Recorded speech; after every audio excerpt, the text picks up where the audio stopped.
Hello you beautiful people, my name is Matt and we're playing Seagull the game, the movie today. I'm talking about Lost Ark, of course. And initially this was supposed to be a reviewy kind of video where I present the story and the world building a bit. You know, the kind of stuff that I normally do on this channel. And boy did it go south. There's still a bit of analysis stuff in there, but see for yourself.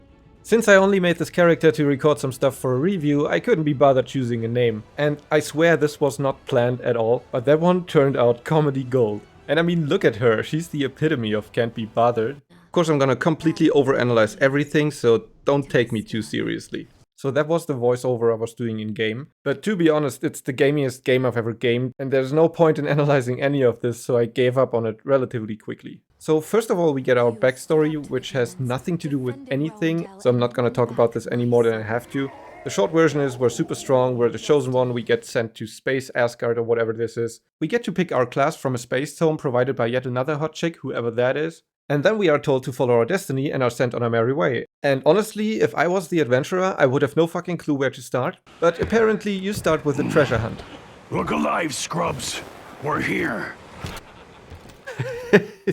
Look alive, scrubs, and then this beautiful lady emerges from just the deck. I guess I've been sitting there in my high heels.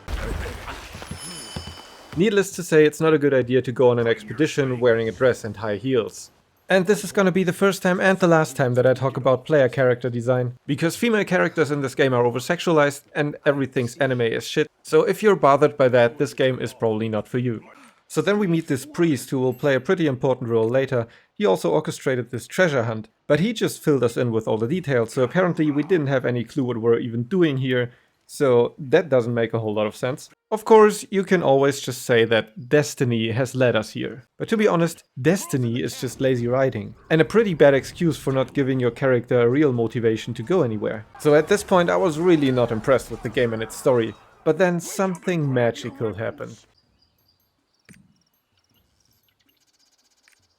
Turtle?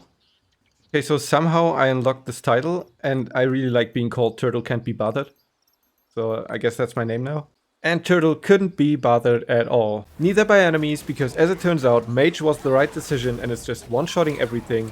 Nor by dangerous jumps or being talked to by annoying NPCs. Because Turtle just can't be bothered with any dialogue. So I considered Turtle my new name, but in reality it's just a title, so it felt like every other NPC is just giving me sass now. These are some pretty great combat skills you're using, so I can't be bothered.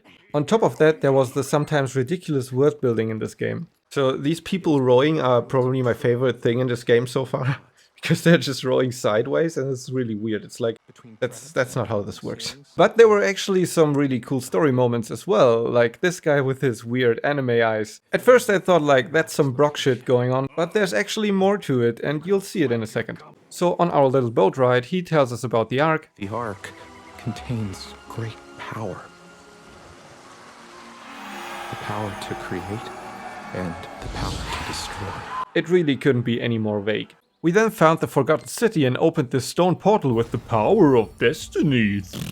I was also the only one who could make the Forgotten City appear because I am the chosen one. And by the way, when you're designing something like this, a floating city or whatnot, if you have water coming down from it like here, maybe think about where does it come from. Either you will reach the conclusion that it's actually pretty stupid, or you could find an explanation which would make for some interesting lore. Anyway, so Turtle and the gang made their way in. But behold, a spell is blocking our way. Why isn't it opening? Neil, get me the explosives! But I solved this riddle and cleared the spell with the power of OCD. So we opened this gate, and I had a short rant about this useless puzzle and my character's gate. No one walks like that, seriously. So then we were attacked by demons for reasons. And some guys found out the hard way that this ancient artifact is actually a trap. So they all get turned to stone by this mysterious fog, and the kids learn an important lesson about not being greedy. Here we get a choice to help Gurkha or not. The first time I played this I didn't try, so this time I wanted to see if there was a different outcome if I did. Don't let me die! Get back! Nope. But anyway, props to the game designers for going the extra mile and making a different cutscene. Underneath the trap there was an entrance to a forgotten temple. In this picture I'm picking up the jumping in. And we're going in. Oh. I didn't even notice that glitch during recording. Down there, Turtle noticed the name of the priest for the first time. Not only is that the name of that one guy from Matrix, but it's also the Greek god of dreams. So might that actually tell us something about who he really is? But as always, Turtle couldn't be bothered, so she went on to fall down some pit, and that's where I first discovered her true voice. Are you alright? No, I'm dead. So anyway, we find this ancient scroll, which I guess is what we're here for, but of course we have to fight a boss before we can get to it. A bunch of special effects later. And then we get some vague ass prophecy, something, destiny, chaos, end of world, yada yada. Also something with lions. I pretty much imagine Turtle reading the scroll and she's like, what the fuck, this is a bunch of gibberish. And honestly, I don't know what to do with this information either, other than that we have to travel to that city with the lion statue. I guess that was a vision that we saw. And I guess from there, destiny will take over. Anyway, smash cut to Morpheus and me parting ways. And then... But rest assured, we will meet again. Foreshadowing. And Turtle's like, alright. We have a destiny, you and I. Stop looking at my butt, please. And then we actually get to see why he's got these weird Brock anime eyes. Honestly, that's a pretty cool twist.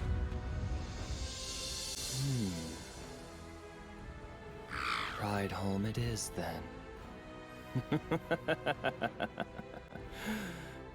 Better get to it. We can't keep Destiny waiting. Destiny! Okay, so I gotta be honest here, and you can totally disagree with me on this. As amazing as the design in this game is, the story and world building are ass. And the best example for this will be right in the next scene. But before we get to that, I want to talk about this loading screen really quick. Because I've been looking at this scaffolding for far too long, and I've noticed some interesting details that I want to share with you. There is so much useless shit in this scaffolding. It's insane. We've got a rope across the bridge that I guess is meant for crossing it now. A water wheel that is not even rolling with the flow, but is set up sideways to it. And I guess it's turned by these barrels. A shit ton of tiny houses in the scaffolding that serve no purpose at all. 4 different pulley systems with no rope. And my favorite thing, stairs leading nowhere. And if you ask me, the whole left part of the scaffolding is useless anyway because it's not even near the bridge. I don't expect any graphics designer to become an architect, but I'm a big fan of doing like 5 minutes of research. Anyway, back to the story. This next part is pretty much where I gave up and started skipping through the story. So I walked down the road and found this gathering of people and they were talking about someone. And a little bit further down the road I found who they were talking about. This priest called Armin. Wait a second, this guy was on the boat to the Forgotten Lands. Where did he go? Ride home is next, so please don't get off just yet. Oh, I see. Huh. He didn't get very far, eh? So all these villagers are giving him a very warm welcome. But then suddenly, some people in the crowd reveal themselves to be assassins. I mean, I would have helped him, but Turtle can't be bothered. The thing is, this is just a plot device to get you to talk to him. It's like a hookup line.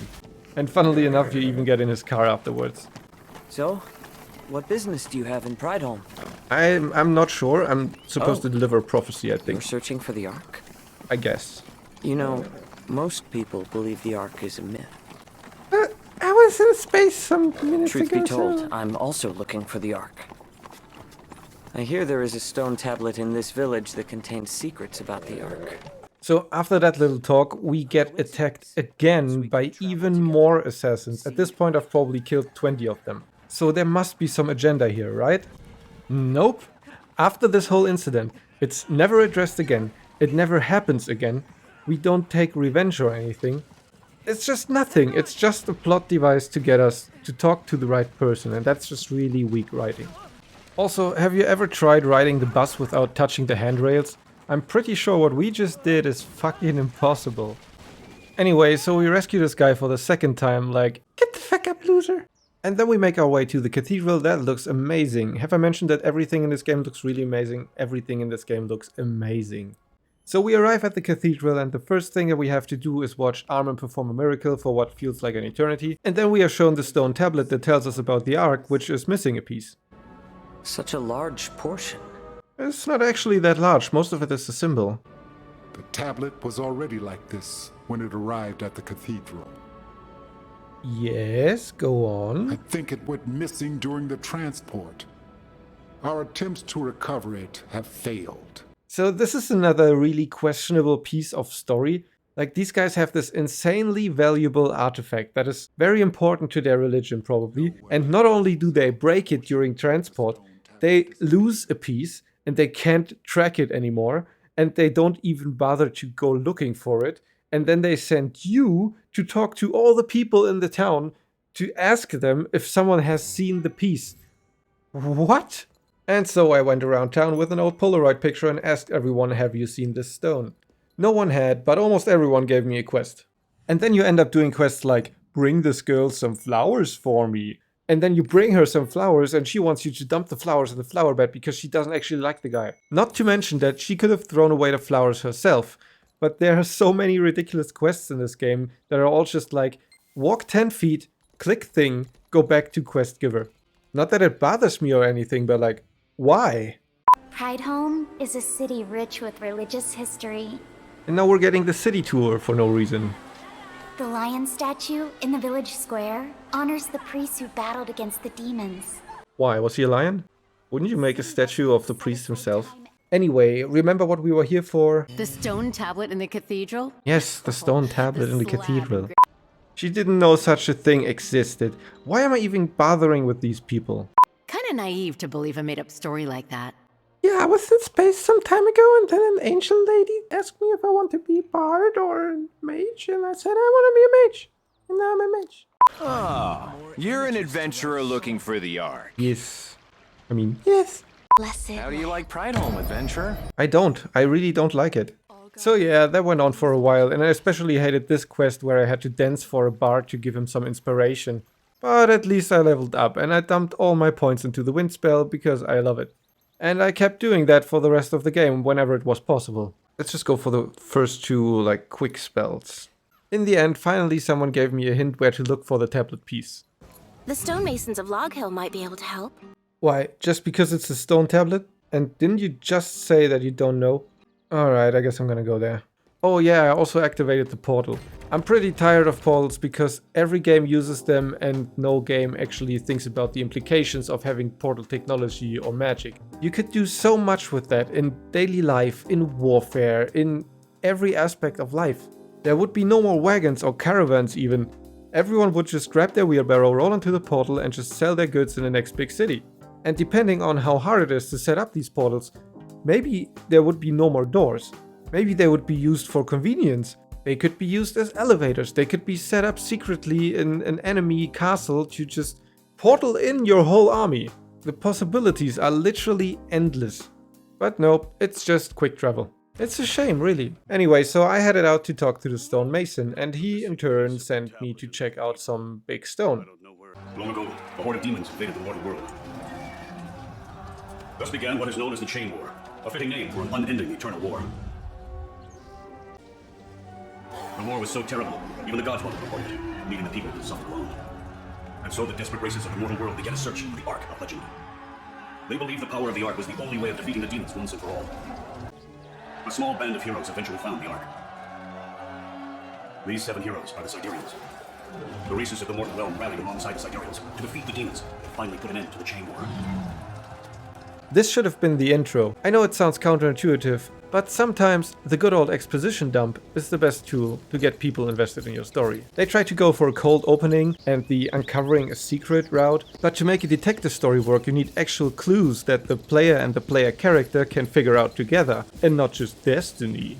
You could have totally given the player the necessary information about what the ARK actually is and create suspense that way, or you could have the player character already know what to do and just throw the player in cold water. There you are, And this could have been our actual story prompt to meet the priest. investigating the stone ruins. He would recognize us from the ship to the Forgotten Lands, and there would be no need for the completely out-of-place bandit ambush. Long ago, the Sidereals used the great power of the ARK to defeat the demons. Now, that same darkness has come to the mortal world yet again. This is why I have been traveling the world in search of the ARK. Okay, so we're looking for the ARK to vanquish evil. Got it. Everyone tells me the Ark is just a legend. Nah, it's in space. But that stone tablet is the key to finding it. It's in space. I'm glad to finally meet someone else who believes the Ark is real. It's in space. Now, if you'll excuse me, I must continue my search. I've been there. Please let me know if you find something. Alright. Bye. So there I was. Ignored, confused. And these circumstances pretty much didn't change until the end of the game. And yet, I had a lot of fun making this video, and I would love to do more. But to make that happen, I actually need your help, because I'm still kind of figuring out my audience. So if you're interested in seeing the rest of Turtles' journey, please go to the comment section right now and just say yes, or I like turtles. Also, please don't forget to hit the bell, because even with this relatively easy to make content, I only have the time for one video a week at best. So you'd probably want to get notified.